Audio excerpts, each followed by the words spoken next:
Yeah, Patrick, your work is just taking over, and people are just talking about that. We're having a lot of fun so far, and New York I City. feel like I'm always torn between like giving you too much credit for a community-led project and also not putting you on the spot either. Like, Patrick is one of the contributors, but he's also showing leadership, right? So he deserves credit for the leadership, but he doesn't control anything, right? So Patrick won't be able to stop the launch of something. He won't be able to do anything. He's a community member. That's right. I didn't push any codes, didn't activate anything, didn't mine anything. I was total bystander on this New York City thing, and New York City coin has generated over $1 million in the past 4 hours, directed to the city of New York to use however they'd like. That is insane. Yeah. But I feel like we should talk about NFTs. We shouldn't linger on the city coin stuff, right? Yeah, that's okay. But can you actually just mention the news out of Miami this morning, just because we started with it and then you dropped off, and would love to shine a little light on it. Yeah, happy to. So, with Miami Coin, when you mine Miami Coin, 30% of the stacks you send to mine them go directly to a reserved wallet for the city of Miami. And right now, that reserve wallet for Miami has about $22 million in it, and it's all in stacks. And as a lot of people on this call will know, stacks yields Bitcoin. And so Suarez had this. That guy, by the way, is an insanely good mayor. He actually is like a genius politician. He came up with the idea of locking those stacks by stacking them to earn that yield, and then just giving the Bitcoin yield to their citizens. So what he did effectively was he essentially just turned Miami into like an oil producing country that can give its citizens a Bitcoin dividend, and every one of their citizens now has an incentive to want Miami Coin to succeed, because the more Miami Coin gets used, the more infrastructure is built on it, the more the city generates in revenue in stacks, which yields Bitcoin for the citizens. So it's not crazy to think that 5 to 10 years from now, on an annual basis, each citizen could be earning not hundreds, but potentially even low thousands of dollars worth of Bitcoin. That is if there's not a ton of inflation. Otherwise, yeah, like he just like called game. He was like a first mover and called game. And so it's going to be very interesting to see this thing grow. I'm envious of people of Miami right now. Yeah, me too. I need to move there. Great. While we're waiting for Wei to come up, let's kick it off. Yeah. All right, friends, welcome to Crypto Internet. Today we're chatting all things NFTs for physical assets. We have two founders joining us today, one making NFT waves in real estate markets and the other in genetic material. Yes, all the biospecimens like sperm and eggs and embryos and even organs. I'm excited to welcome to the stage our host, Munib Ali of Stacks and Patrick Stanley of City Coins.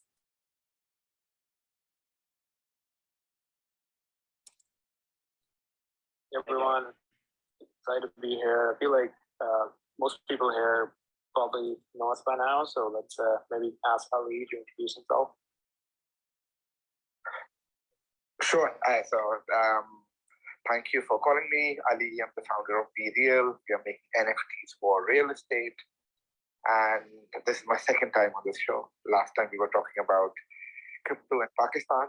And since then, it became the third largest market for crypto adoption globally, with more than 15 million people buying it.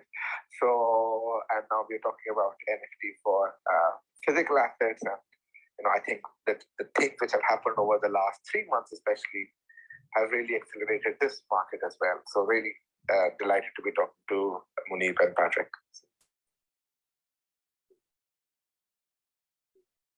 Awesome, and I think we are still having technical issues with the other speakers. So how about Ali, give us a background on, before like even getting into like what exactly you're working on, a little bit background on like how you got started, like why did you get interested in specifically the area, and what kind of pulled you in? So essentially, 6 months ago, there were a few big trends in the crypto space. The biggest one at that time was DeFi, and NFT was still coming up. And then, Metaverse was slightly further out. And that's what I said, so when we started off doing NFTs for real estate, the primary motive was that real estate is the largest asset class in the real world. It accounts for more than 70% of global wealth is in real estate. But despite it being massive and extremely important, the sector is still not digital. You cannot buy a property electronically. And it's totally not connected with our digital identities.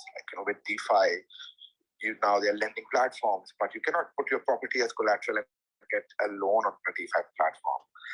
So our mission at that time was to digitalize these physical assets, because there were other reasons as well. Like if you have ever dealt with property, and I have in multiple countries, it's a nightmare dealing with the paperwork and running around government offices, and especially if you lose your documents, which my wife has lost 2 times on the property documents she got as an inheritance gift from her mom before she passed away. So getting those documents back again, especially if you're not living in that country, is extremely painful.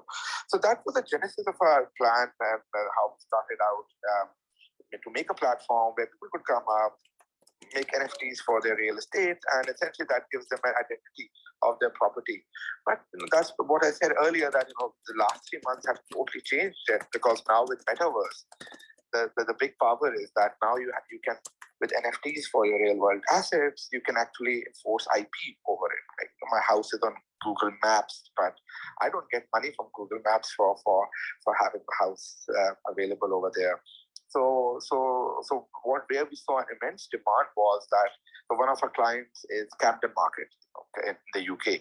So Camden, for those people who have been to the UK, will know that it's the 3rd most visited space over here. It's like an iconic property.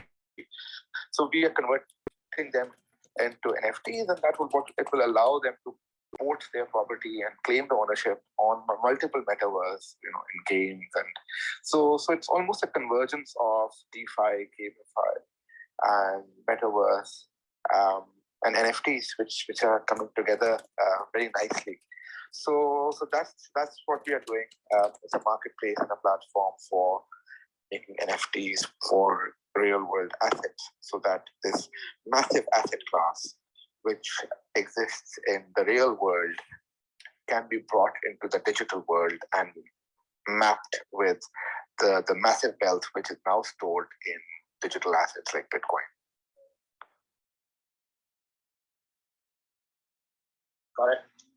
That's awesome. And then you want to tell people a little bit about what you're focusing on, what you're building, and we'll take it from there. Sure. So BReal is a platform for NFTs for real estate. Our initial client is Camden Market in the UK. We are also helping digitalize one of the largest real estate portfolio in Germany. It's a listed company. And we have been inundated with demand from inventory owners in the real estate world, because everybody now wants to connect and move their portfolios on the digital space.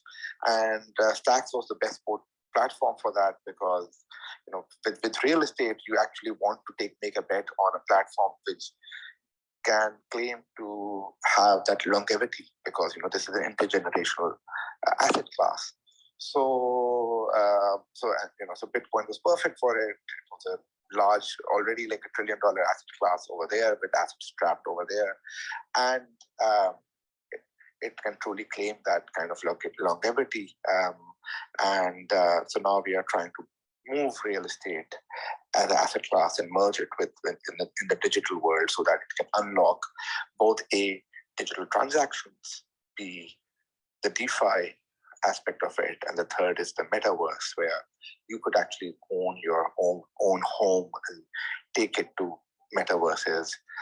So yesterday, I was talking to on a podcast and with some colleagues from Stacks, and there was a an investor over there who said that, I would love to own a poker table in a casino, because then that I can then earn fee from that. So all of those use cases become enabled once you can actually move your physical assets in the metaverse as well. So that's the work we are doing with BReal. And we've asked about in terms of the background. Another work we are doing is that I run the largest stock and crypto trading platform in Pakistan, in the Middle East. It's called K-Trade. So it's like Robinhood for Pakistan. Plus just started with crypto, so Robinhood plus Coinbase for Pakistan. So that's what we were doing before, and because we dealt with flow of capital, we knew how important real estate as a asset class was, and how important it was to move and digitalize that asset class. So that's my story. Awesome. So let me kind of like give a little bit more background to people, like in the sense that I've had discussions with Ali before. I've known him for a while. We actually went to the same undergrad program way back. So the interesting thing here is that Bitcoin block space is likely going to become even more and more scarce over time, right? And if you view Bitcoin as the most durable network, Bitcoin as kind of like almost like the solid rock, right? Like the foundation upon which other things can be built. People are discovering that, sure, you can have NFTs on any network, right? You can have it on Solana, you can have it on Ethereum, Polygon, name a blockchain, you can have an NFT. NFTs are pretty easy to create. But why are these things valuable? I think they're valuable for two reasons. One is the idea of like the strong ownership and provenance, and the other is the cultural relevance of what that thing is, right? Let's limit to digital art for now. Right? The interesting thing is that the cultural relevance piece doesn't depend on the blockchain, right? It's really more about the community and what that artwork actually represents. But the ownership aspect does depend on the blockchain, right? And so in my mind, your NFTs are almost like literally more valuable if they're on Bitcoin, because Bitcoin block space is so valuable, because the Bitcoin network is so durable and so secure. And I think what Ali is talking about over here is, can you represent physical real estate, which is again scarce, as an NFT on the Bitcoin blockchain, but then take it a step further, but somehow link that within some sort of a metaverse-like. Right? So let's say maybe I'm going to simplify it and say maybe there's a game. In that game, there is, they've created like a digital version of New York City or something. So somebody who actually owns,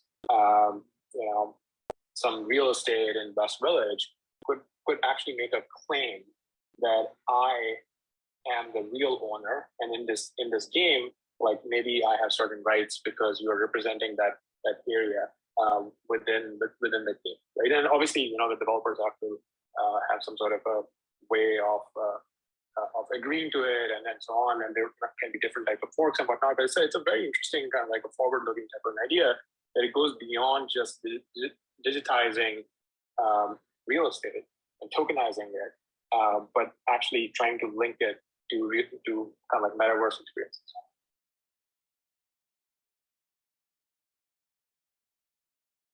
So Ali, what are the, if any, what are the sort of like legal, I guess like the things that are holding this together legally in like the physical world? Like, are you reliant on court systems, or are you to make what you're doing work, or are you more reliant on just the code is enough and it's totally fine? You don't need to rely on court systems for property rights being validated and associated to a specific NFT? It's a great question. So, and then right now, of course, if you have to validate the transaction or the exchange of any real world asset from that matter, but certainly real estate, your property, you do need regulatory acceptance of it, and there's certain tax implications for that as well. So it has to combine the support from both the regulatory side in terms of the land registry as well as the tax office. But having said that, if that's just because we are still in the process of migration between the real world and the digital world. But just like exactly what happened with DocuSigns, right? Like that, our signatures were the first real world object which we were porting on the digital side, and then we were getting the governments to recognize that the signature on DocuSign can be legally accepted as well. So we are working with the governments. It does require coordination, but I think as we move more and more to the digital world, that the acceptance will actually rest on the digital player. So, for example, if my property is as an NFT, and if there's a DeFi company which is willing to accept my NFT, then they should be able to give me a greater loan against my property as a collateral because they recognize that. So that can be a bilateral arrangement between me and the digital platform, which might not necessarily require a third-party trust enablement. Awesome. By the way, I see Brittany in the audience as well. I know she's been tweeting about NFTs today. I don't know, Brittany, if you're free to hop on. But if you are, look active. Yeah, and Trevor too, whose profile picture is literally an NFT. Yeah, exactly. They've both been invited up too. Yeah, and I actually don't even know what time it is and where Trevor is right now, but this man doesn't seem to sleep. He's always working and always kind of like pushing things forward. Yeah, he's supposed to be in Korea, so that means that it's like early morning or something. It's certainly some odd time. Yeah. There you go. Hey, Trevor. Hey, everybody. Sidebar, I think, at this point. 7 a.m. for me. Awesome. Well, I feel like you've taken a deep dive into the NFT recently. I would love to kind of like just hear your thoughts. Yeah, I mean, I think that we're moving towards the next phase in the evolution of NFTs. I think that NFTs, when it comes to digital art and culture, it has a tremendous value, but it's also hard to replicate that in the sense that a lot of the best NFT projects are kind of like hits-based in terms of digital art, right? But I think when it comes to physical assets, it's like the next stage of where the technology is going. And the phase that we've seen in digital art is just kind of like the toy version of where we're playing around with the technology and we're seeing that very simple use case. And so I'm very excited to see this next evolution into physical assets, because I believe that everything that's valuable in the real world will be represented as an NFT, every type of physical asset. Yeah, and go ahead. Go ahead, Brittany. Oh yeah, I mean, I agree with Trevor that I think we're just at the toy phase. But one of the things I think related to that is just how NFTs are actually bringing in like the next 10 million people into crypto.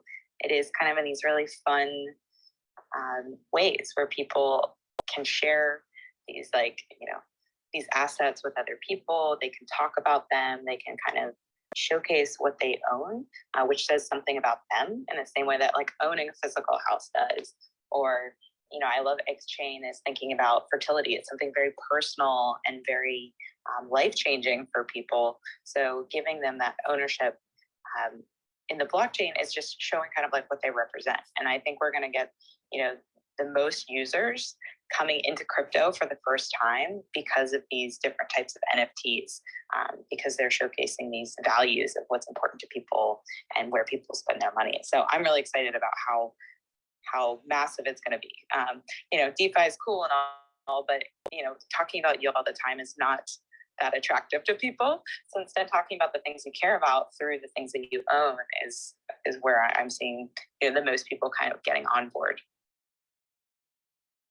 Yeah, I think the onboarding thing is super important because both NFTs and also I think now more and more gaming is like such a big culture anyway, and it's such a natural fit for crypto, especially also starting with NFTs.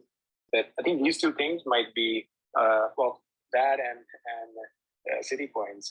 I feel like this might be the next kind of like millions of people that get onboarded to crypto. Yeah. And it kind of relates to that. Actually, I see Women Who Rise is in the audience here.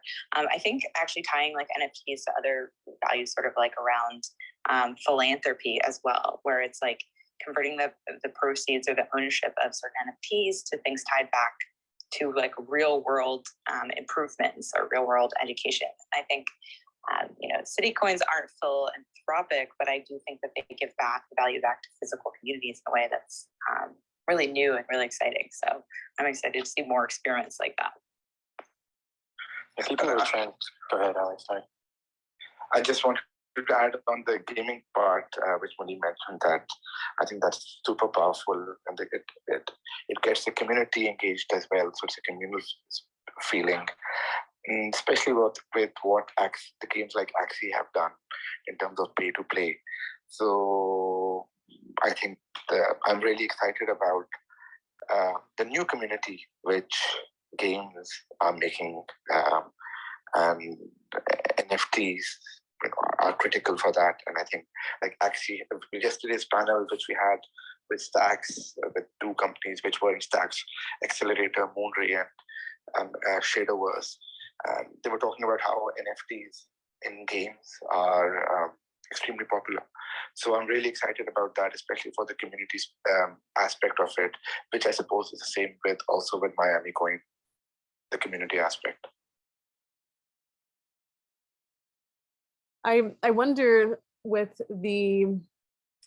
physical assets, I wish we could get Eggschain on here because I'm super curious to ask her a ton of questions about the storage. I even know some NFT projects where they might be purchasing really rare cell phones that kind of, you can't get all the time. They're just not easy to get. And they're putting them on as an NFT and with the choice of either purchasing the NFT and actually receiving the cell phone or holding on to the cell phone and then reselling it. But then I start wondering, like, where do they store the physical cell phone? Like, how is it insured? Like, what are all the challenges outside of, I guess really doesn't change, but I'm just curious, like, how are people thinking about this?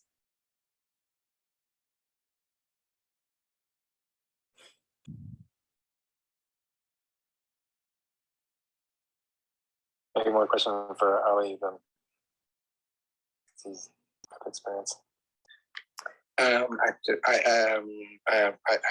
missed the complete part of the question, but in terms of, I think Frankie was asking about in terms of storage. And the storage is all on Stacks and on Gaia, the database within that. My team has been working on it, so I don't know the technical details. Yeah, I think it's interesting that the data is stored on blockchains, right? It's secure. It's more secure that way. But what about the actual physical products? How? I can chime in here a little bit.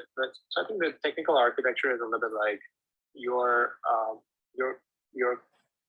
kind of like ownership information and your pointers to where your data is. They live on the blockchain, right?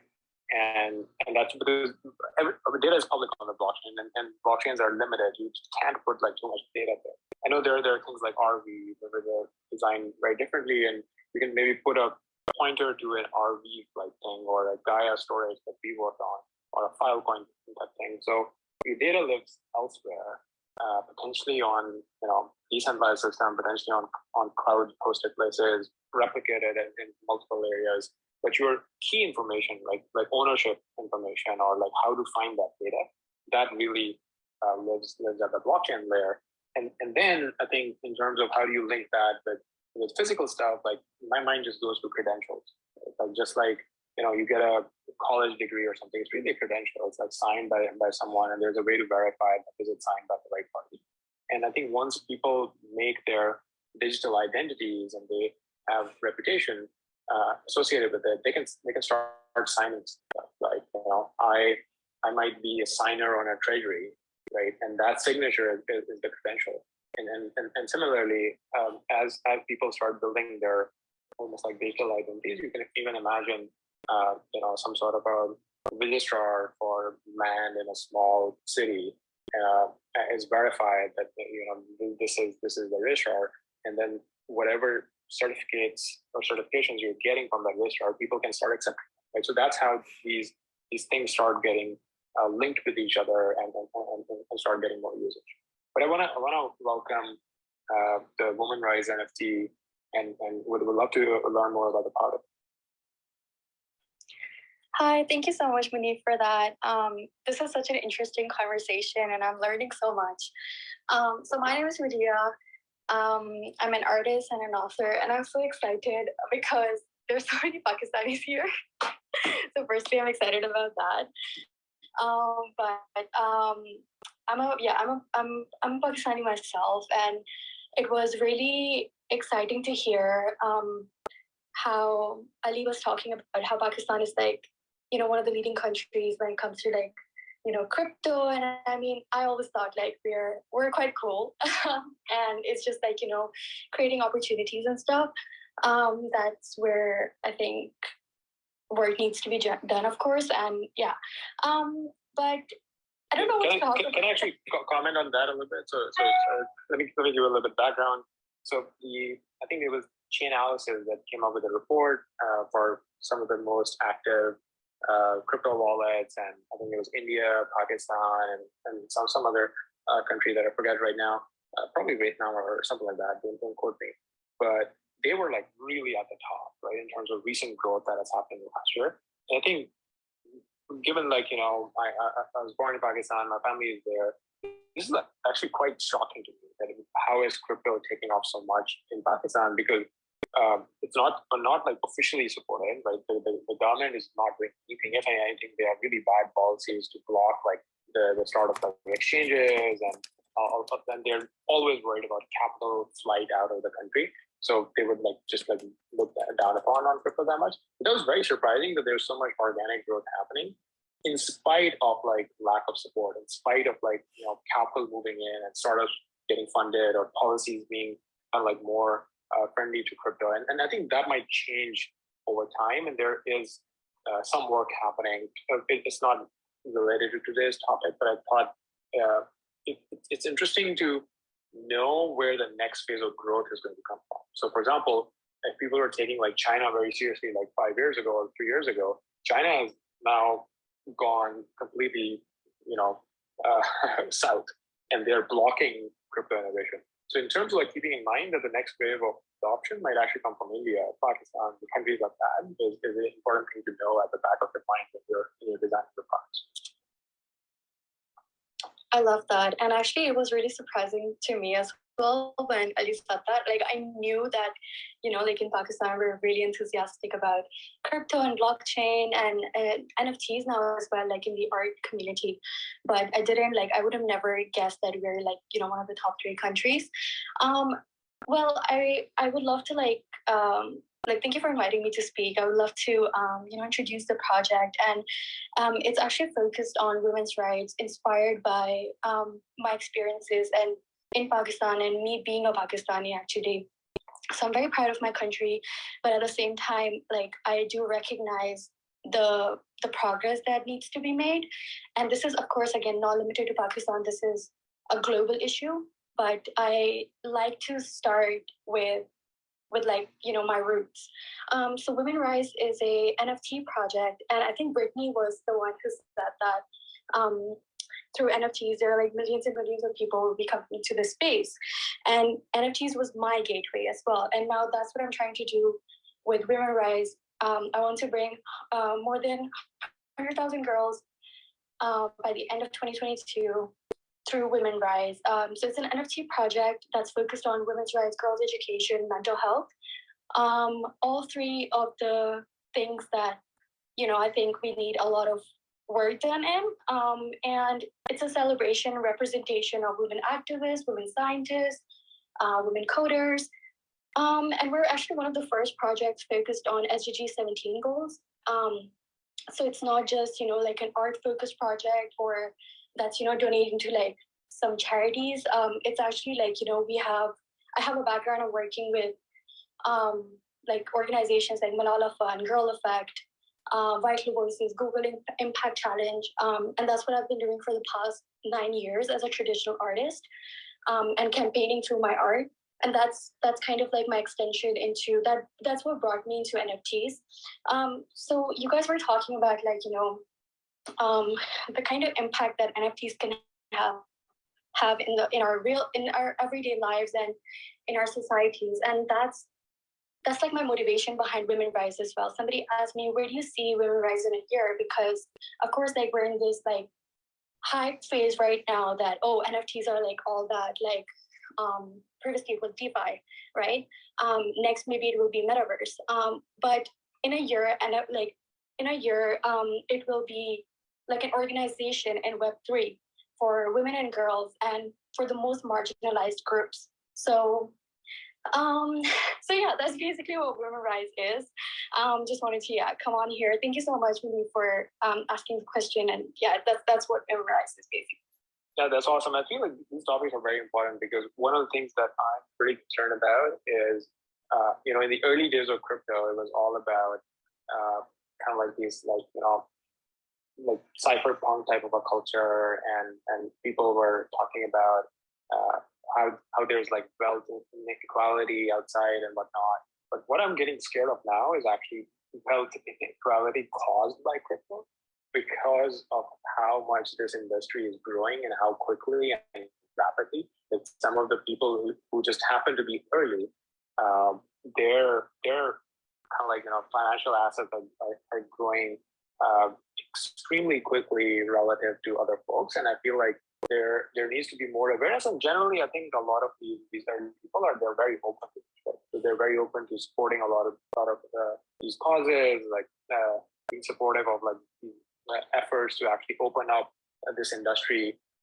to more different types of people who are coming from different backgrounds and so on. So I think these things are very important, and NFTs are a very, very natural way to do this because NFTs are so much fun.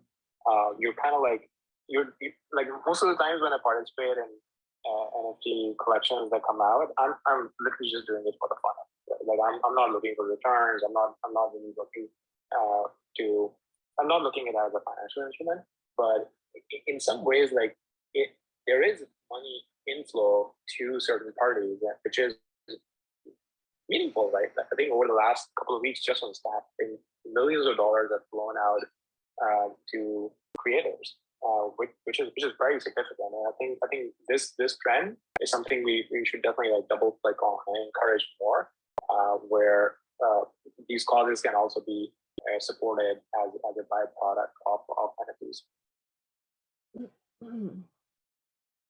Right. And Munib, I just wanted to like quickly add one thing. I'm actually in touch with Brittany. We're having like our own Twitter spaces soon as well. Absolutely love Brittany. I actually shared this one idea with her about like building the first school in the metaverse.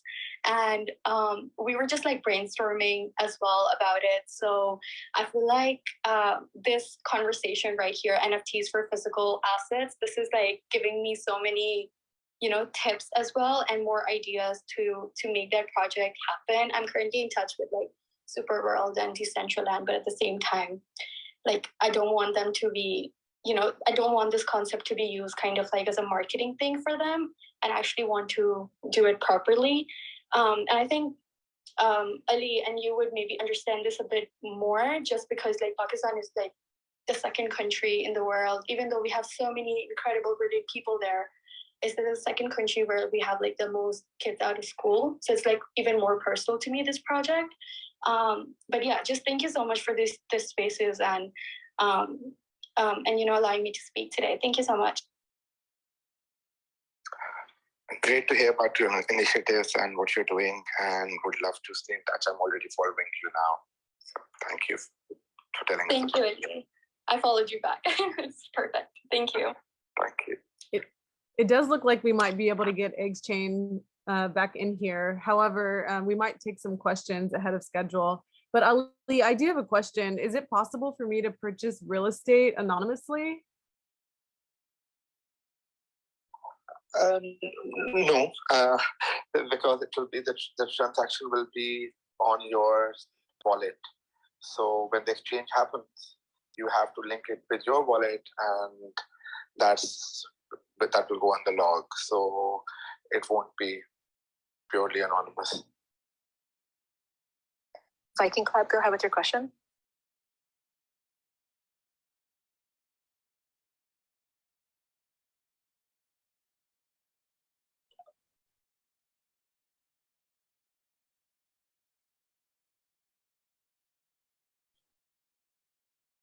Viking Club, you can unmute yourself for a question. Or Mohammed, you can go up. Hello. Sorry, I was having problems with my microphone. Regarding physical assets, I just joined the space, so I probably missed some information. And we have a project because we do custom sneakers. So do you think it's too early for these types of projects, or do you believe it's like a good time to start introducing this physical asset type projects? It's a great question. So actually, although we have spoken most on this session about real estate and property, but NFTs can be used for all kinds of physical assets. And already in your domain, in terms of sneakers and shoes and fashion, we have seen even larger companies like Gucci, and I think some of the luxury brands also enter this space and make NFTs. And from what I was reading, is that they have been quite popular. So I think there is demand for every aspect of every kind of real asset in every document. Starting from what Eggschain does, which is babies, and but even your birth certificate, your COVID vaccination, your marriage certificate, university diplomas, any document which requires proof of ownership, authenticity and provenance, can be and should be made into an NFT. So certainly you should work on your product, and I think larger companies in the sector are working on similar project. Thank you. I have another question regarding the real estate, since that's what personally got me really into NFTs. I'm from Mexico, and basically our interest rates over here, you could see them at 12%. I also been working in Nicaragua. In Nicaragua, I've seen a mortgage interest rate for like 22%. So I know countries like the US or European countries would not benefit a lot in the long term. But there's something that I've seen here regarding real estate, like if they could use in the future these DeFi protocols and take a kind of like a mortgage loan for a real estate property. There's a lot of regulations involved. I've talked to my lawyers about this here in Mexico, and it's basically impossible through the legal system right now. But if you could offer like a mortgage tied to a real estate NFT, like this would be life-changing for millions of people, because in Mexico, millions of families cannot afford a house due to the really, really high interest rates. And that's the same case for some of my friends. Like I have friends in Namibia and Nigeria, and they tell me that they face the same issues. So I don't know how far away we are from here and what big of a hurdle would be like regulations, and if you see this coming in what time frame.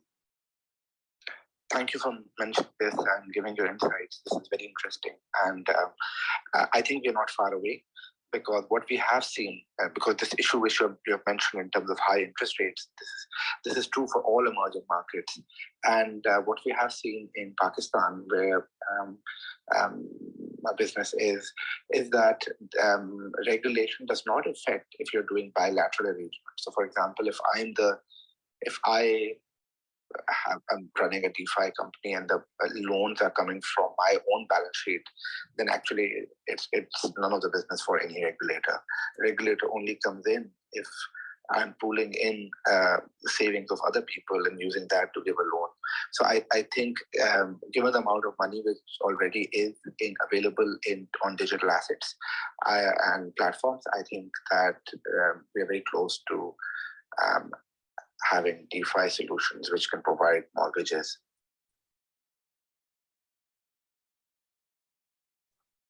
Am I allowed to ask one last question regarding that last one? Go ahead. Thank you. Okay, basically my question regarding the thing about this, it's more towards the transfer of real property. Like basically in Mexico, you need to go to a notary system and you would need to give your ID. You would need to basically sign the documents. And if there's a court case, well, it's going to be hard to prove your ownership, at least in my country, of via the NFT. I know that there's a company, probably I've talked to the CEO of that company, Natalia, which I think she's doing really great with the real estate NFTs. But at least here in my country, that transfer of real property, it's still a big hurdle. So I think that would be like the biggest hurdle, but I don't know what your opinion would be at this, or if you see a lot of the governments like opposing this, because if you go to a court, or like here, they would not like take your NFT as a real transfer of property, and Property is doing it through an LLC system, where basically the NFT is the owner of the LLC and the LLC is the owner of the real life property. You're totally right, and we discussed this earlier, that the biggest issue is in the transfer of properties, and in that you need the government to accept your NFT, and also you need to have a system for getting the tax man do the calculations for that. And I think Frankie asked me the question in terms of anonymity. That's the other aspect of it, that from a regulatory perspective, because these are large transactions, AML and KYC for those transactions become extremely important for governments. The good thing is that people are working on it. So I like in the case of Germany, from the largest companies in the sector, along with folks like Accenture, etc., are working with the government trying to solve the problem. And another good thing is that even the government, in certain cases, like say for example in Pakistan, but where the government is quite against crypto, but they actually want to encourage use cases such as this, because this solves a major problem for them. Thank you very much, and thank you for the little space over here, and I'm loving this space. Thank you.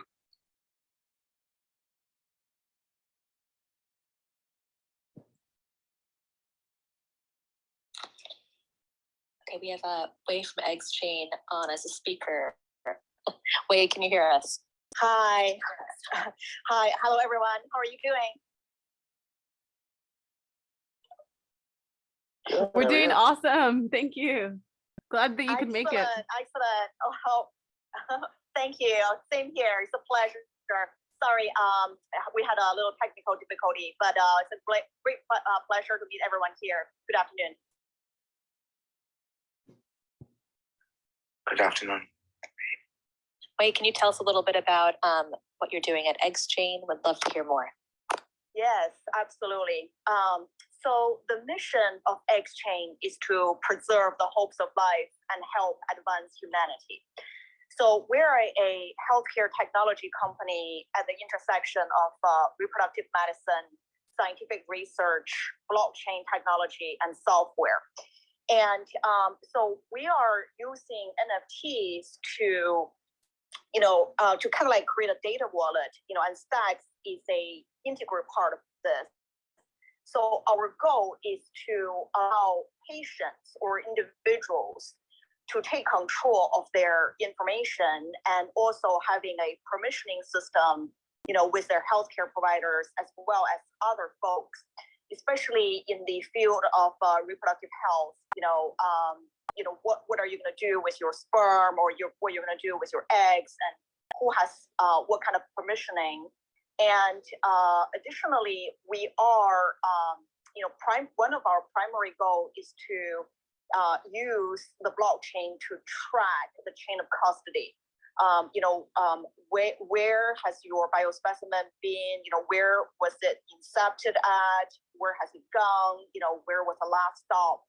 And that allows us to prevent loss and potentially prevent fraud, and allow yourself and people you give permission to have a kind of like a ledger or chain of custody or a audit trail. So yeah, so we're really excited We're very, very honored to partner with the Stacks community, to partner with Munib, Trevor, Victoria, and Jenny and the Stacks Foundation, and everyone who has, helped us along the journey. So we're very, very excited to be part of the Stacks family, and very honored to be part of the community.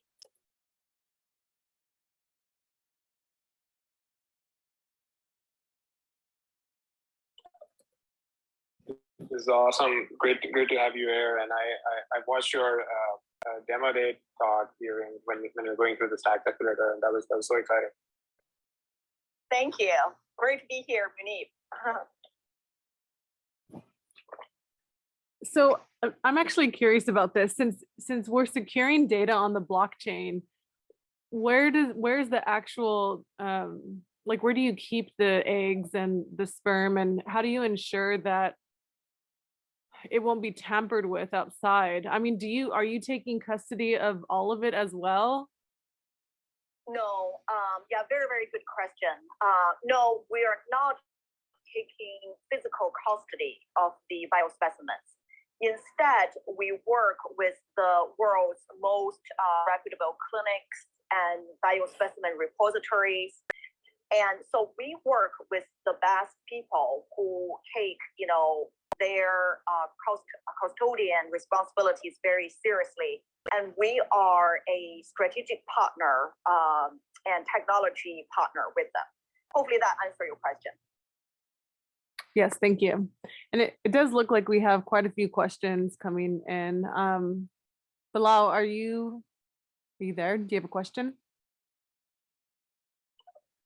Arif? Hello, yes, Frankie, thank you. So hello everyone, hello Munib, hello Ali. I'm Bilal from Pakistan, and we are a blockchain development agency. And so we are working into different projects on NFTs and different projects. So what I missed the first part of the session where Ali, you said you were talking about NFTs for the real estate. So I have a question, but before that, I would just like to share that in Pakistan, we are working with a real estate company to create NFTs for a real estate projects.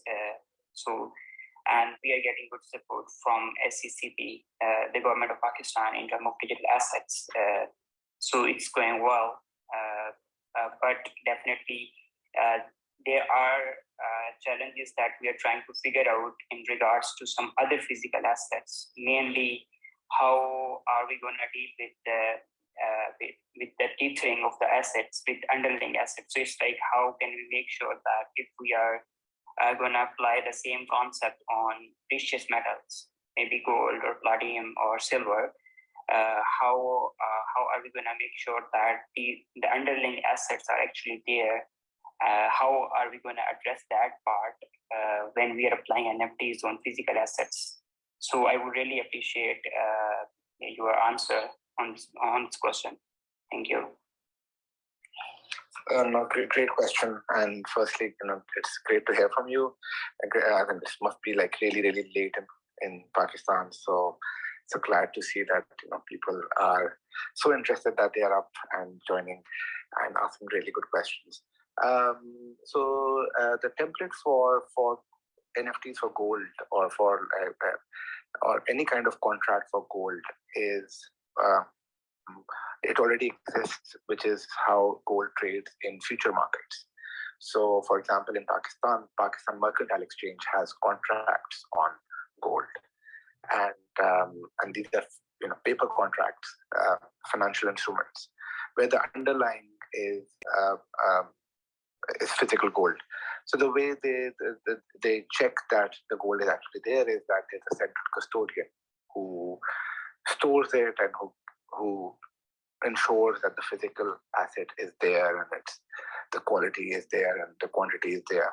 And this is how these commodity future markets work globally, and the biggest exchange being CME in the US. So there's a template which is already there, and with NFTs, we are just moving that to the digital world. Right. So the template is already there, and so basically the players would remain the same. So we would need the same custodian company to work with us. So basically, it's going to be the same. We're just gonna put the template on the blockchain, and yeah.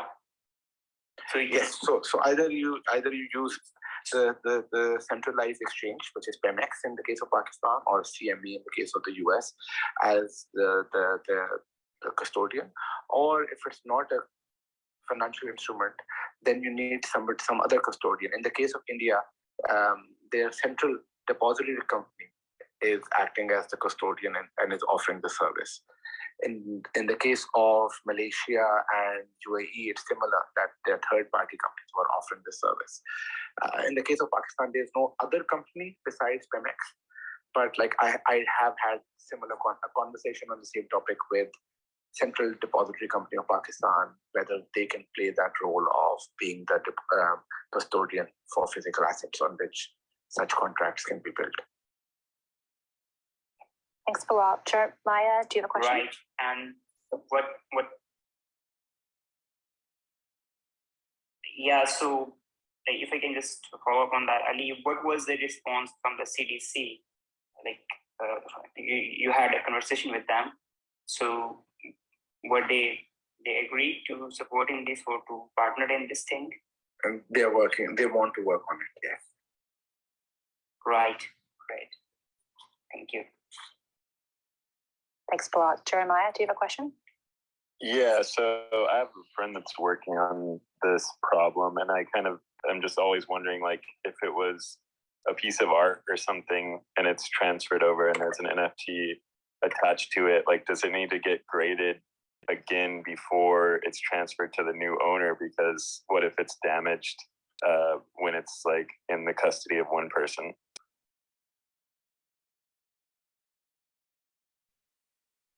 So, great question, and it's linked with almost the same question which Bilal asked, that who ensures that the asset is there and who ensures that the asset is the same which the contract says. And the good thing is that all of this already happens in the real world. For example, like, it's the same thing that when you buy a piece of painting, often the painting is not there at the place where you're buying it at, or they only bring it there while you're doing the transaction. So there's a middle party who ensures that. So the same mechanism will work. Essentially, what's happening is, if you look from the essence core of what's happening with NFTs, is essentially we're converting legal documents to NFTs. The legal document which says that you own your car. There's a legal document which says that you're vaccinated. Now, if that legal document is an NFT, then right now there's a third party who ensures that that document is not fabricated. It's not a fake document. So in the case of, for example, university diplomas, when we show our university diplomas, we have to go to a central body and get it's stamped, or go to a notary and get it stamped. So in the case of NFTs, because it's an NFT, it cannot be tampered. So it actually makes it more secure. But at the essence of it, it's no different from converting your legal documents to NFTs. Everything else stays the same. Yeah, I guess it makes me think of, like, a cool idea for a new piece of art would be something with a bunch of sensors and stuff built into it, say a sculpture. And then if it did degrade, if it did crack, then it would, like, it would instantly upload that to the blockchain saying that it's, like, not in the original state that it was, like, created in. And then maybe that would, like, instantly, make the new buyer aware of that, and then they would be able to, like, negotiate a lower price or something like that. Yeah, cool idea. Thanks, Jeremiah. David, do you have a question? Yeah, I actually do have a question. So actually for Stacks and Mini, I know beyond NFTs for art, we do a little bit of work with Centrifuge, where there's real world asset financing. but of course that's based on ERC20 tokens, and then paying. We're using. You're going to use DAI or the stable coin to pay out the fiat, right? Are there any plans to actually build, given that the kind of the mission for Stacks is the smart contract capability for blockchain, for Bitcoin? Are there any plans to actually mint NFTs against those assets, right, and offer trade finance or anything in that space, similar to what a centrifuge, or centrifuge is probably a very focused sliver of, say, what an Aave is doing, right? I don't know, that's focused on ERC20 tokens, but are there any plans to get yield against physical assets or create, unlock the value, say, in a Bitcoin, mint an NFT for a contract that's collateralized with physical assets, running it like a structured bond? Obviously there's a lot, multi-trillion-dollar kind of locked value, particularly in Bitcoin. We've seen it a lot in Ethereum. Are there any plans for Stacks to do something like that? Yeah, I think the way to think about this is Stacks is a decentralized open source project, and there are like 30 plus companies working in the ecosystem. And just this year, so the mainnet launch was literally this year, right? So it's not a lot of time has passed since the mainnet launch, and we're in the phase where a lot of the building blocks are coming online, and the initial builders and startups are kind of like launching their products. Like, for example, the first stablecoin, Arcadeco, just went live literally weeks ago, right? So, and the initial marketplaces and NFTs are just coming online. So I think we're in that phase where a bunch of these building blocks are getting built.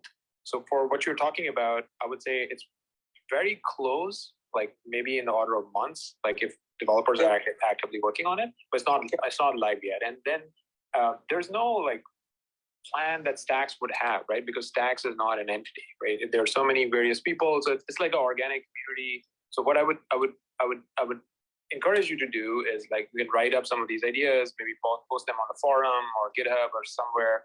And I think there's huge power in these ideas. One of the things that I personally realized is I started just like talking about potential things that can be built much more publicly recently, like during like on YouTube videos, like other tweet threads. And I was just like fascinated to see that there are actually developers out there who literally build that thing just by reading about it. Well, it's not so much an idea. It's like we're asset originators in agribusiness and commodity space. So, we're going from TradFi and kind of diverting some of our deal flow to DeFi, right? Again, I'm just saying that there's underlying kind of Ethereum's doing that well, but there's a lot of locked value. Are you saying you're more kind of like the base layer and you're relying on developer community to, for example, run a DeFi focused governance or a Stacks focused governance layer for liquidity pools and yield? Yeah, and various people will do it, right? So the biggest thing here is you want to unlock Bitcoin liquidity in these things. Correct. That I think is by far the biggest market that needs to be unlocked.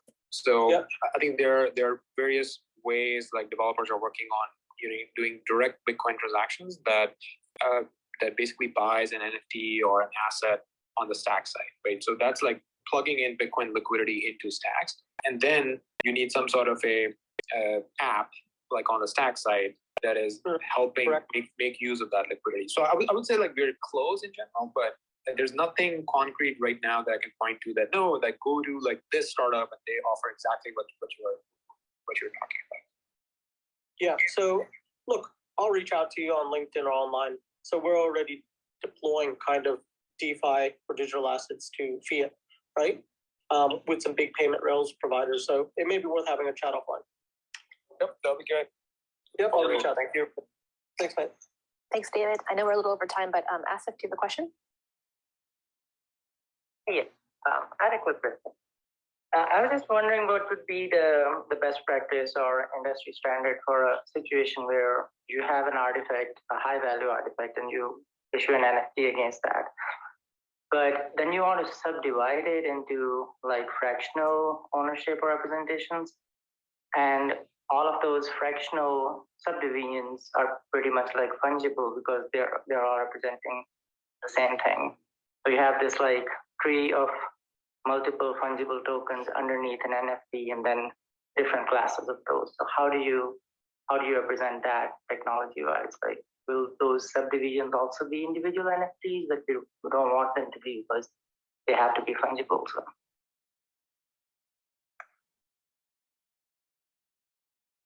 And we are not doing a fractionalization of the property or the assets.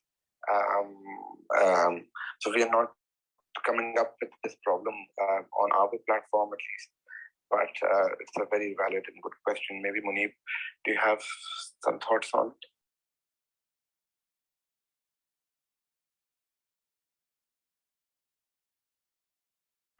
Hey, sorry, I was looking into something. Could you repeat that? Yeah, sure. So my question is, if you have like a high value artifact and you represent that for an NFT, but then there's a need to have like fractional ownership representation, and so you would want a mini fungible token subtree underneath that. So how do you solve that technologically? Like, what is? Yeah, I think technologically it's a very, very simple problem, right? So in the sense that there are a couple of NFT standards out there. SIP9 is the most used one, but it's some changes to the standard because tokens on stacks are divisible, right? You can just define that this token can be divided like so many smaller units and so on. And the NFT is also just an asset. So I would say like it's a very, very easy thing to do. And if you want to get involved, the stacks improvement proposals around NFTs, they're open. You can leave your comments there on GitHub and we can take it from there.